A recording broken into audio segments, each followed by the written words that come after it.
Never in a million years did I think I would actually enjoy this book. I thought this was going to be the most dude bro, video game heavy, weird amalgamation of random events, but I thoroughly enjoyed this book. Hello book besties and welcome back to my channel. Today I'm obviously giving my full in-depth review of Dungeon Crawler Carl. I finished it towards the end of May this year and you might be wondering why it took me so long to read it. I'm one to see a hype train and mostly avoid it. Now a trend I'll jump on, when I see a hype train like this, sometimes it scares me off from the actual book or series because I've been burned before. When I started seeing some of my book girlies and some of my friends actually reading this and enjoying this, I decided to jump in and take a chance. For those of you watching this video that don't know, this is Dungeon Crawler Carl by Matt Dinniman. I think it's now a 7 or 8 book series, and they were actually published on Kindle Unlimited first and just recently got traditionally published, I believe sometime last year, and everyone has been reading them. When I tell you this cover change was probably the best thing that ever happened to the series, if I'm looking at a cover and it doesn't spark my interest, then I'm most likely not going to pick up the book, especially if it's a Kindle Unlimited book. And my husband had been telling me about this probably a year or two ago when he was saying, oh, this lit RPG is getting a ton of hype, everyone's reading it, and I was like, yeah, I'll never be into lit RPGs. I was wrong. This follows Carl and his cat, Princess Donut. It's not actually his cat, it's his ex-girlfriend's cat, but he's currently watching her and he loves her so much he's thinking about stealing her. Carl seems a little lost in life in the beginning of this book and seems to be a little bit of a loser, to be honest, but he goes outside to smoke a cigarette and all of a sudden everything collapses around him. There's something in his vision that is broadcasting to him and he can see that Donut can see it as well, and it's telling them that there is this giant intergalactic corporation that has come to claim Earth's resources and is doing so by basically collapsing and taking everything. Those that are outside survived, and if they would like, they can stay outside and survive, or they can go down the staircases that are all around the world and enter the crawl, and this is the Earth edition, obviously. So Carl proceeds down, he gets tutorials, video game statistics, things happen with Princess Donut where she becomes an actual crawler, and they proceed through levels, I think 1 and 2 in this book. They meet friends along the way, they get some really cool gear,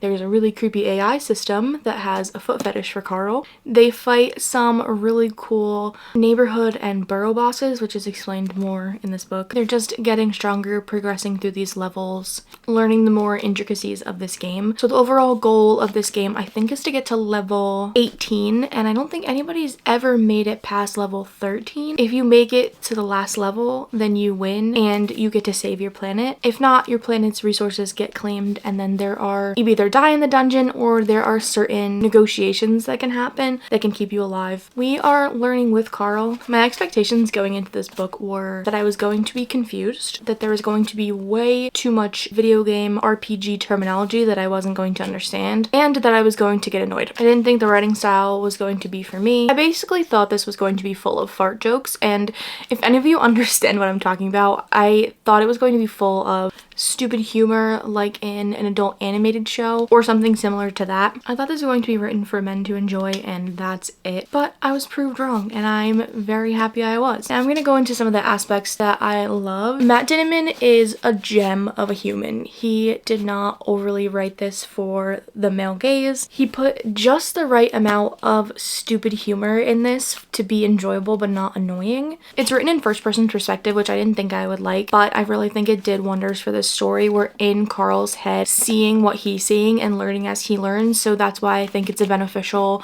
point of view to have for this book. Another really smart thing that he did was make Princess Donut sentient. I think that added the quirky, cutesy, lovable side character while adding in that necessary comedic relief to what deep down is actually a pretty horrific and terrifying situation. Like, could you imagine if you just got dumped in a brand new world full of monsters where you're a video game character? That would be horrifying. I think that the video game stats were organically mentioned and explained, so even if you haven't played an RPG or you don't watch anything to do with Dungeons and Dragons, I think that you'll pretty much easily understand this just through the dialogue in this from him and his like kind of tutorial guild master. I think that the AI adds another comedic standpoint because it's not really a person and it's kind of tailored to the person it's speaking to.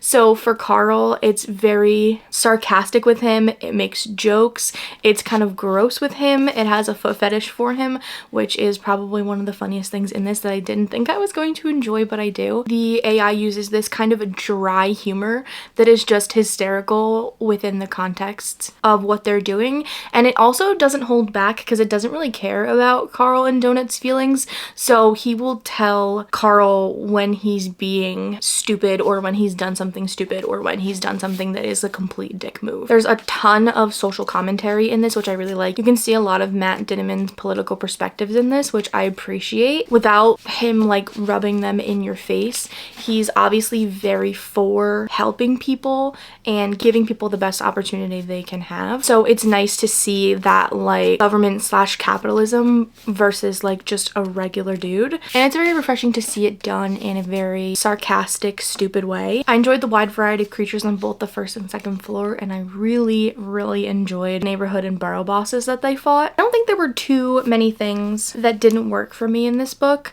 Maybe one might have been the pacing. There was a ton of like video game grinding where they're just running around killing smaller enemies, but I also think they're developing their personalities and learning more that way. Sometimes it did feel like we were stuck somewhere for a long time, or things were expanded that I didn't necessarily think needed to be expanded upon. Sometimes there would be sentences that were full of that weird humor where I would just be rolling my eyes. So I definitely did get annoyed when it was just like smushed into one part and it just kept going and going and going. Like sometimes it got a little excessive for me, but I don't think it was overly excessive where I didn't enjoy it throughout the entire book.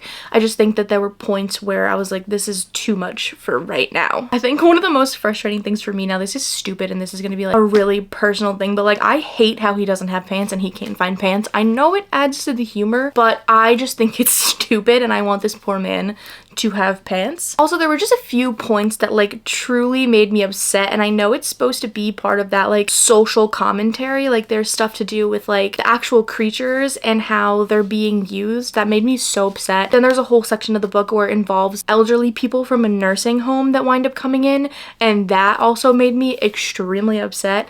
But again, those are personal views that just evoked the wrong emotion for me, I think. But I don't know, because then it could also be social commentary on the world just kind of forgetting about their elderlies and not caring about them, not taking care of them. So I guess it did evoke the right emotion, but I did not like that part. It made me very sad and I was very upset the entire time I was reading that. There weren't a ton of things I didn't like, just tiny little nitpick nuances that didn't make it a 5-star for me. I did wind up rating this a 3.5 stars, which I think is a very fair rating for the first book in such a long series. It's a setup book, so it's going to be slower paced. It's going to be not necessarily harder to get through, but you're less invested, so you're gonna go a little slower through the book. You don't know these characters, so there's not like a ton of stakes, and you also don't know what the stakes are going to be in a book because it all depends on the author and whether they kill off main characters or not. And again, there were just parts that I didn't fully love.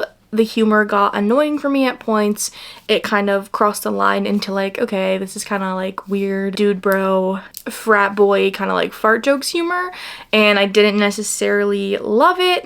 And again, some of the things that did kind of like not upset me, but just didn't sit right with me while I was reading them, so like evoked the wrong emotion in the wrong situation, especially for like a first book. But overall, I did really enjoy it. I've never read another lit RPG, so I can't compare it to anything, but I did find it really fun, very unique and very inventive. I just love Princess Donut. I'll just keep reading it for her. And I do love Carl. I probably need him to develop a little bit more for me to like love him, but Princess Donut I loved from the moment she started talking. But I do highly recommend this to anybody that likes creatures, likes stats, and kind of like if you're like a loot goblin in video games, or you just like when people get cool items. I definitely recommend this because it's so cool, like when they open a new loot box, to see what kind of like unique thing they got. Anybody that's looking for a really funny book that's going to make you laugh out loud, even though it does get a little excessive at points, but it did make me laugh a lot. And just anyone who wants to have a fun time reading a lit RPG.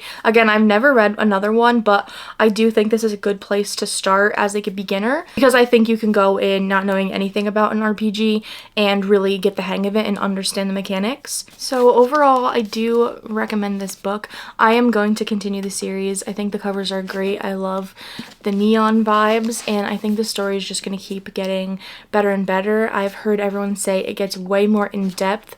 There are things from the first book that are running themes throughout, and that it gets more and more serious. So I want to see what happens and if I enjoy the other books more than I did this. Now that I'm attached to these characters, now that I understand kind of what's going on a little bit more and what to expect, I think I just love the unknown of it all. Like, what creatures are we going to see?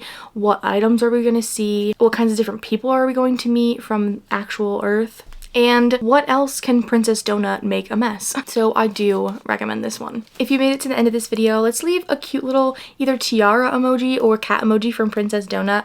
Again, love of my life. I love that girl. Don't forget to like, comment, and subscribe for future content. Thank you guys so much for watching, and okay, love you. Bye!